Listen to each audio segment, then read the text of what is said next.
Is this thing on? It better be on this time. I hate how last episode I thought I was recording out of this microphone, but I was recording out of my MacBook laptop instead.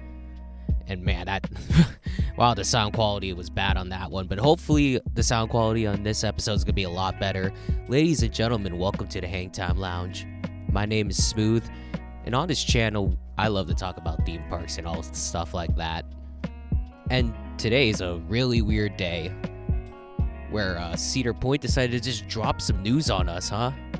So let me put into context everything here. So I woke up this morning, tired as hell.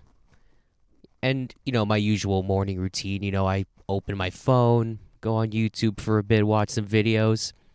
But when I opened YouTube this morning, I noticed that there were videos flooding my sub box. And all I see is like a tilt coaster. And I'm like, what is this? And then I look at the titles and it says Siren's Curse. New coaster at Cedar Point. Yes, so it seems like on a random Thursday in the middle of September, Cedar Point just decided to drop the news of a new coaster opening next year. And it's such a weird announcement. Now listen, I do have my quarrels with this, and that's probably why you clicked on this video. And we'll be getting into that in a little bit. But before I talk about that, I do want to talk about everything I do like about this announcement. First off, it's really cool that we're going to be getting a tilt coaster in Cedar Point. With a park like that, there's only so many coaster types left that park really needs.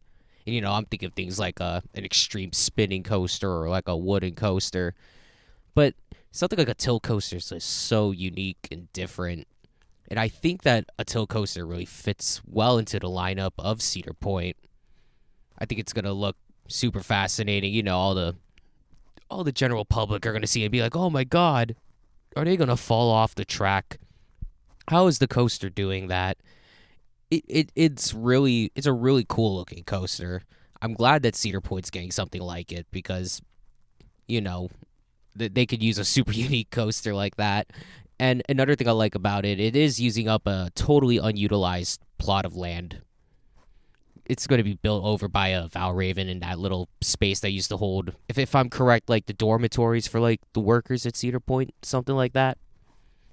It's a really cool location. And if you look behind the coaster, you can see all these yachts parked there and stuff. So even though the lift hill is going the complete opposite direction, so you can't even observe that as you're going up it.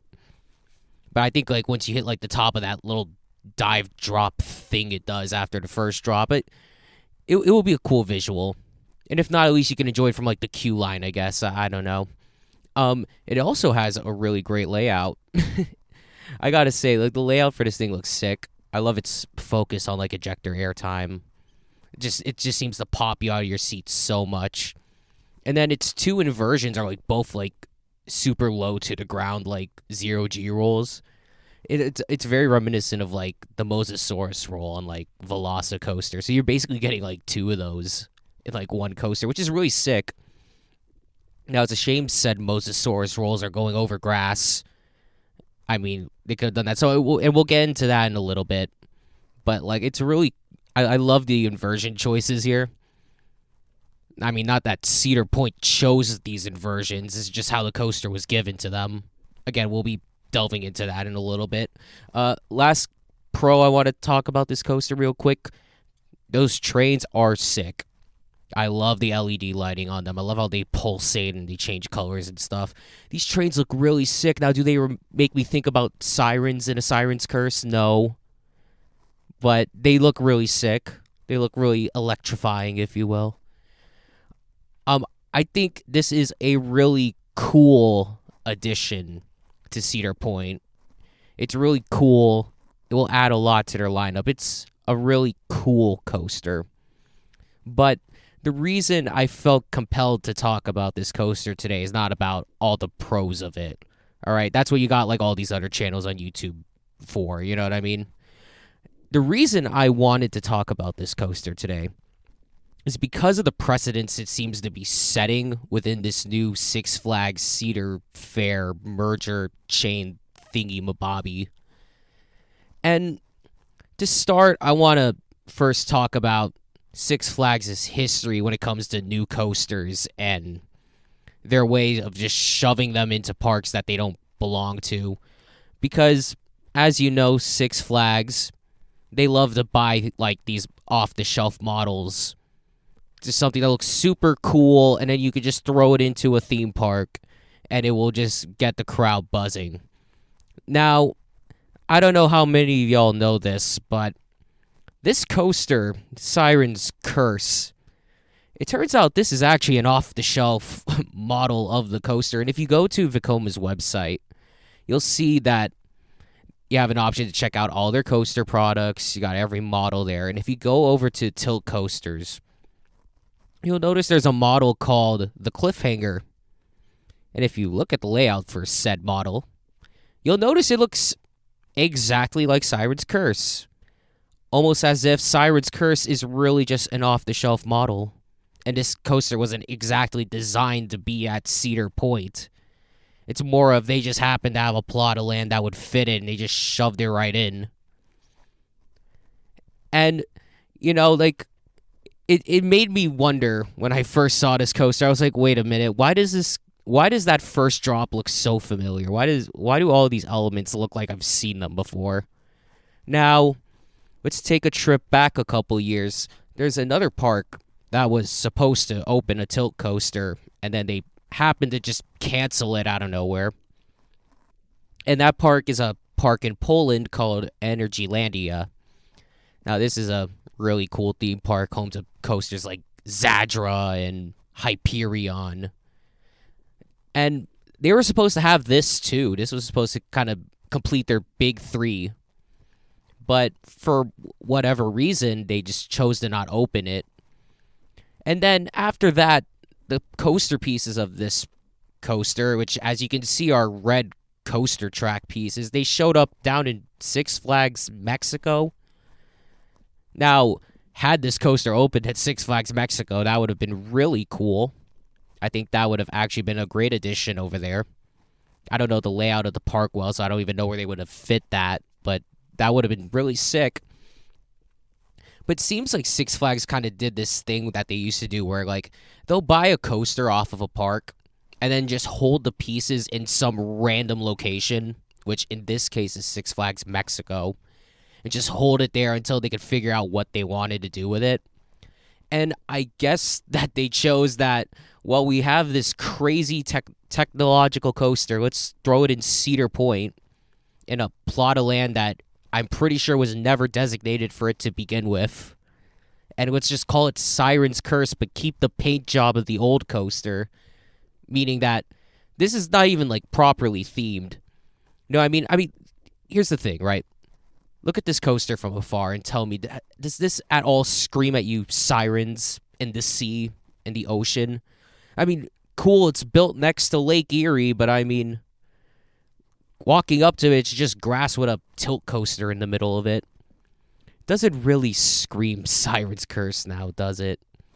And you have all these cool little laser lights going down the train. And I'm pretty sure, like, when Energylandia initially bought this coaster, I think those trains were meant to be themed for that coaster.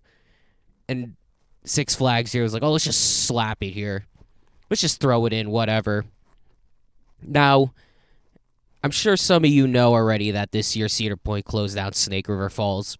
Their old shoot-the-chutes ride. You get in a boat, drop down a big drop. You know, like, basic ride. Now, with an announcement like that, you would assume they would be building this coaster over there. And I think that would have been a much more fitting location, quite frankly. Because, I mean, it's surrounded by water. You have this tilt track that could dive right along the river.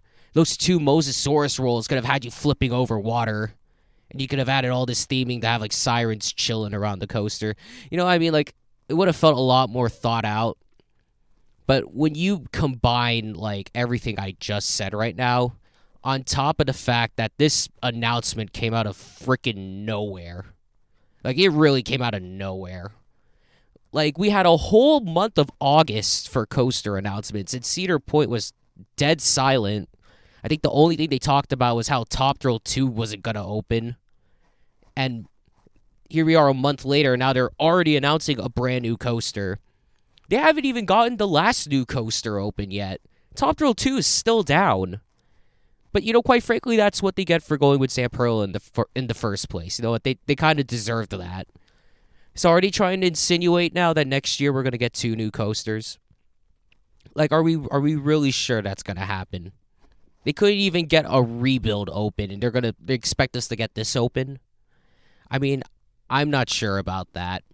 And, this leads me to another big con with this new Six Flags Cedar Fair company. Have you noticed that, like, all of their coasters are just not opening on time? I mean, let's look at, like, 2 states to the east of Ohio, all the way in New Jersey. So there's a park there called Six Flags Great Adventure. They were supposed to open a brand new coaster this year called Flash Vertical Velocity. It was a Vekoma Super Boomerang, another off-the-shelf model of a Vekoma coaster. It's going to be the first Super Boomerang in America. It's going to be really cool and stuff. It's 2024, and the stupid coaster ain't even open yet. And that also goes for Six Flags Over Georgia. They were supposed to open Georgia Surfer. Still closed. I don't even know if the track's up for that one. At least the one in New Jersey, like, the track's up. But Georgia, I don't think they even put the track up for it yet.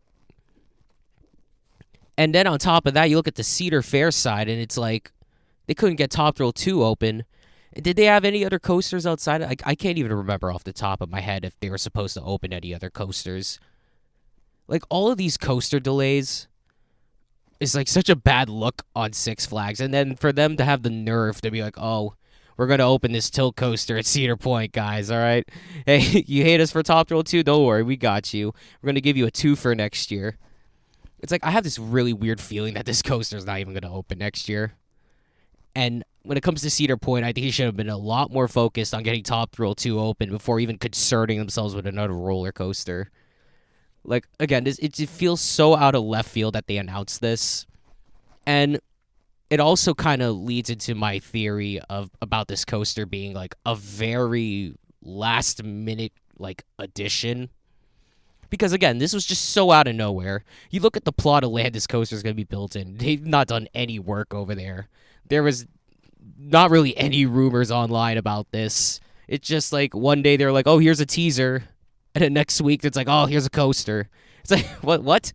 Where did this come from? Like, it almost feels like they've been sitting on this coaster forever. It's been, like, building rust down in Mexico. They're like, oh, you know what? We need to open this coaster somewhere. You know what? Cedar Point. We're just going to open it there. Announce it now. We'll just build it when we build it. You know what I mean? And again, it supports my case about this coaster not even opening next year. I mean, there's no footers in the ground. There's no groundwork done on it. Like, if you look at, like, other coasters that were supposed to open this year, and it's like they already had, like, some work done. Actually, maybe not even some work done. Maybe at most it's just markers on the floor. But this is, like, following the same, like, sort of story that every other coaster had, where it's like, we're going to announce this coaster to say it's going to open next year, and then we're not even going to start working on it until 2025. Like, it's really bad to see this. And going back to the topic of, this being an off-the-shelf model, since when did we start doing off-the-shelf models at Cedar Point? Like, seriously, like, when did we start doing that? Because last I checked, Because last I checked, Cedar Point is known for, original, like, track layouts. I mean, look at Maverick. Look at Steel Vengeance, Millennium Force, Top Thrill, Gatekeeper, Valraven, Magnum, Raptor. Like, all these coasters. They were all built to be at Cedar Point.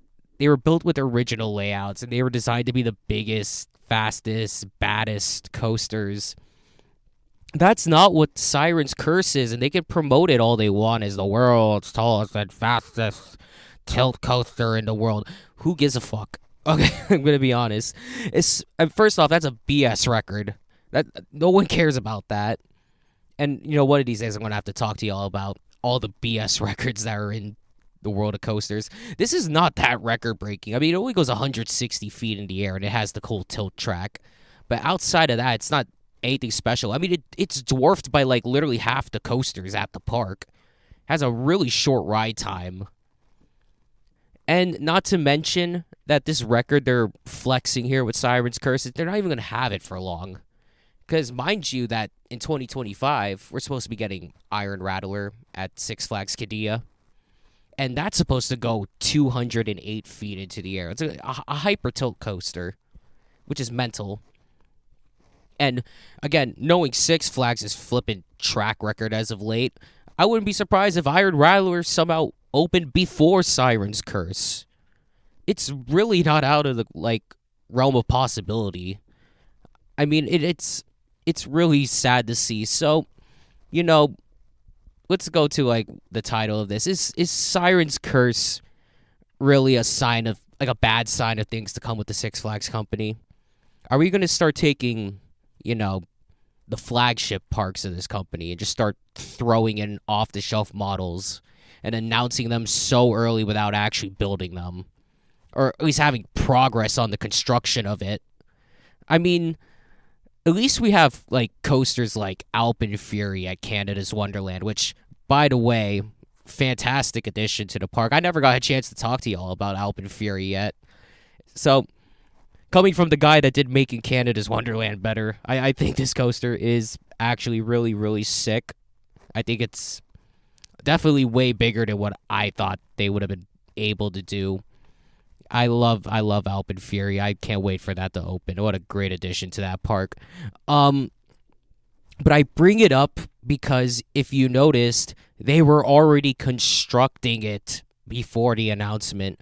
Or at the very least, they were building that tunnel that the coasters blast through before shooting out the mountain. At least there was some sort of progress and some sort of indication that, hey, we're building a coaster. Here it is. And you could say the same for things like Wrath of Rakshasa at Six Flags Great America. At least there was construction walls already. There was an indication, okay, this was an actual plan for this park. We've been thinking about this for a while. We're going to start building it. Then we're going to start teasing it. That's not what's happening with Siren's Curse. This was just some left field announcement out of freaking nowhere. And I don't want Six Flags, the company, to think that they can keep getting away with that. They cannot keep getting away with that.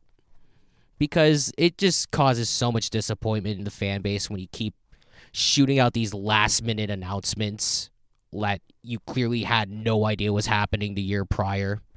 And then, dragging out these construction processes that should be so easy. I mean, you're grabbing an off-the-shelf model. You just fit it in a plot of land and you build it. You know what I mean? Instead, it seems like either these companies they're hiring are, they just go to the site and they just eat lunch all day and leave. Or, what I think is happening, they don't have a plan. And it's really disturbing to see. Now, I think I would have personally been way more excited for this tilt coaster had, this been a custom layout. Had it been something that seemed like they've been working on for a while. And all those polls that they were putting out to the fans asking them what coaster they want, that was all just, a way to sidetrack people from what was happening. Because I don't think they ever mentioned a tilt coaster in those polls. But now all of a sudden, here's a tilt coaster that looks eerily familiar to another tilt coaster that was supposed to open. It's so random. And also, you can tell by the placement of the coaster that this was just something they slapped in there. Why would you put a Vekoma tilt coaster next to a B&M dive machine, which is basically two coasters that have, virtually the same gimmick? It's the placement of it looks so stupid when you think about it. It's it's going the vertical drop coaster, and everyone's like, oh, which one? There's two of them right there. And they both hold you. It's such a weird, thing they did here.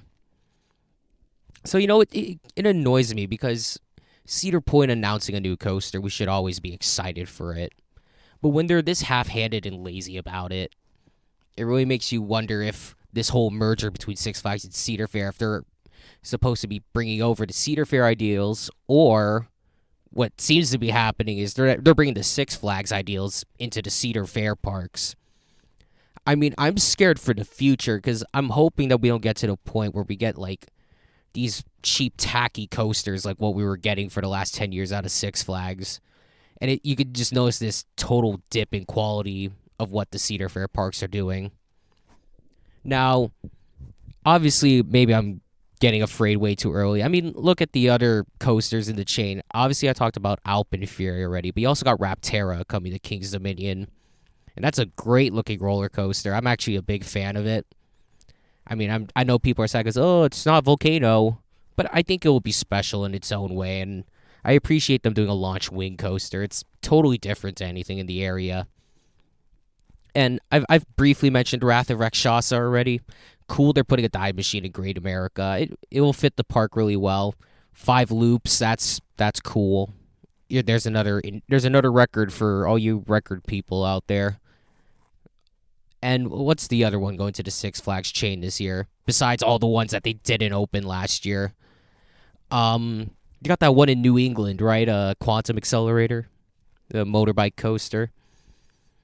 I mean, they're cool additions, but it's not mind-boggling. You know what I mean? Like, I'm really starting to get this fear that we're not going to see another, like, Fury 325 or, like, another Steel Vengeance or another...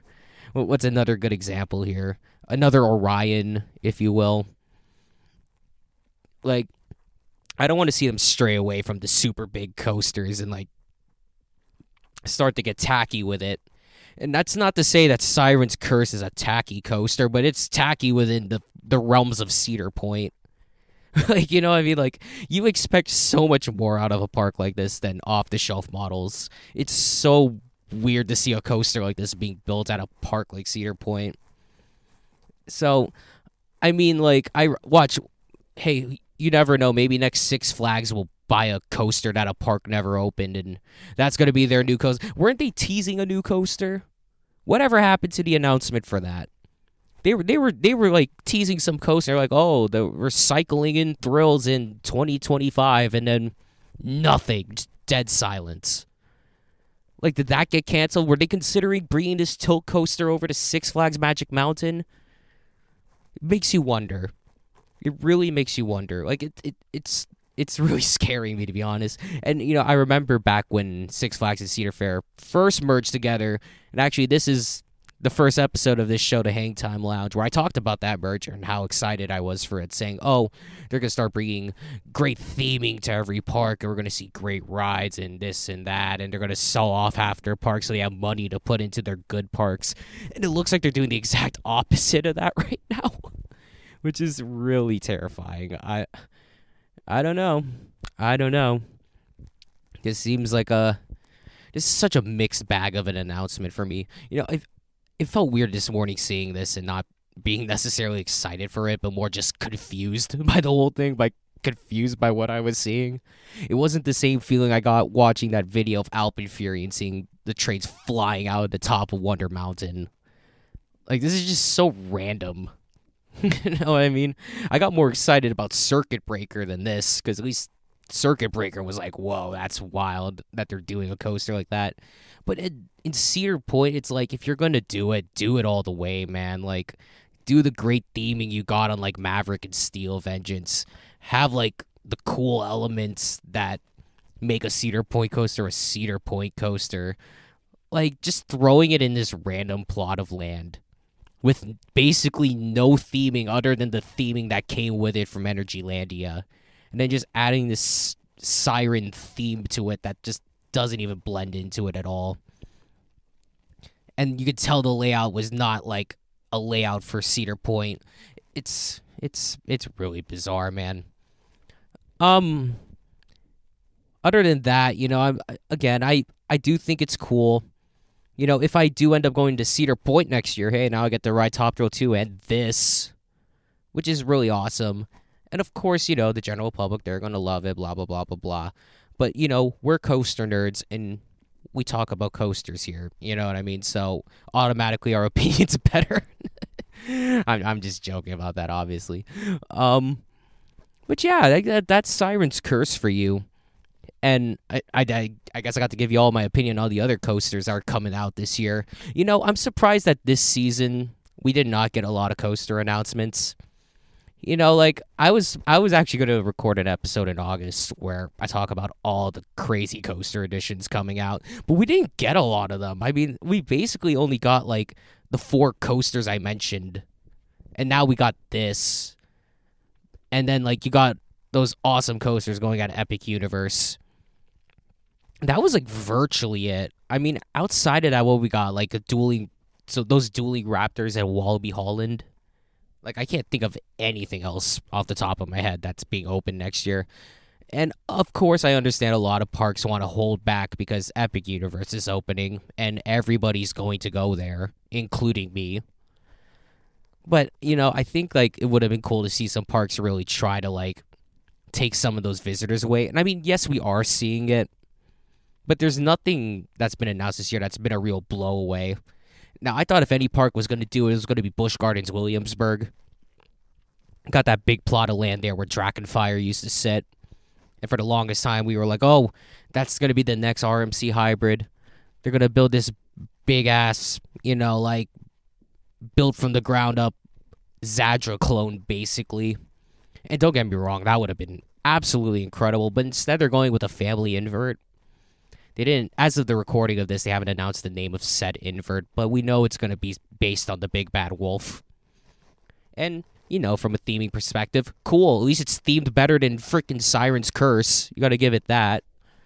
But that's not a blowaway coaster, and I feel like for that plot of land, they should have gone with a thrill coaster. I don't know why they chose to go with a family coaster of all things. It's a weird choice. I guess I'm glad they're doing it. Cool, more credits, but I mean, come on, man. I mean, freaking the closest theme park to me. Well, okay, the closest is Disney World, but also close to me is Busch Gardens Tampa Bay. And they opened Phoenix Rising this year, family invert. Let me tell you something. That coaster did not make me want to go to Busch Gardens this year. Like, I am not going to make the trek out there just to go on some freaking family coaster. I mean, I've already done all the other coasters there. So, I mean, if Busch Gardens thinks that family coasters are going to attract people to their parks, it really doesn't. Maybe it'll attract families, but when your primary target is thrill coasters, what is a family coaster going to do? Ain't going to really do much. Especially when both Williamsburg and Tampa both have like 2 to 3 family coasters in the parks already. Like, what are you really adding there? Like, it's really bizarre. But I mean, whatever. I don't know what's going on with the theme park realm right now. But it seems like a lot of these like non-Disney Universal parks are kind of starting to cut their costs down a little. Like, it seems like that big surge of money that they got after the pandemic is gone. With all the rising prices in the world and how much more expensive it is to travel now, it feels like parks have to like cut down costs. So we get these like additions that aren't super substantial anymore. Like, what was the last substantial addition I went into like a major theme park? I mean, I'm thinking like post-pandemic here. Like, it's hard for me to even think of one. I guess it would probably be Iron Gwazi. Like, really, that was the last one. Because every theme park edition afterwards has been like, okay. I don't know. Type in the comments if I'm missing something. I mean, I do have RCDB open here, but I'm not about to go searching through it while I'm in the middle of recording this. So, yeah, if you know of any substantial additions to a theme park post-pandemic that's not Disney or Universal or Iron Gwazi, let me know. But it's starting to put a lot of light on like Universal and Disney again, because it seems like if any companies out there are really firing on all cylinders right now, it's those two. I mean, look at Universal. They're opening a brand new theme park called Epic Universe, and that park looks absolutely amazing. You got like these 2 dueling launch coasters called Stardust Racers, and they look absolutely insane. Just airtime and flips and dips. It looks awesome. You got like this Harry Potter ride where you ride in a magic elevator through the Ministry of Magic. That's phenomenal. And you got another dark ride in the Monsters Land where you're going up against every monster in the Universal lineage. And let's not forget Super Nintendo World. You got the Donkey Kong coaster, the Mario Kart ride. And that's just like literally a quarter of what's going in that park. It is amazing what they're building over there. And look at the Disney side of things too. Now, I recently went to Disney World for a little holiday with my family. You know, I'm not the biggest Disney guy in the world, but I was kind of surprised with what I saw there. So on this trip, it was the first time I actually got to ride Guardians of the Galaxy Cosmic Rewind. What a fantastic roller coaster that is. Like, I don't remember the last time I was blown away on a coaster like that just for how well it's themed and what the technology is doing.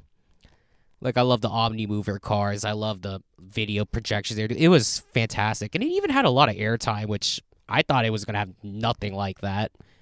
So I was pleasantly surprised. And I also got to try Tron for the first time, which was actually a great coaster. Extremely short. It is really short. It could use another 20 to 30 seconds. But the time you are on it, it's awesome. I love the superbike like positioning on it, you know? I felt like freaking Valentino Rossi on that coaster. It was amazing.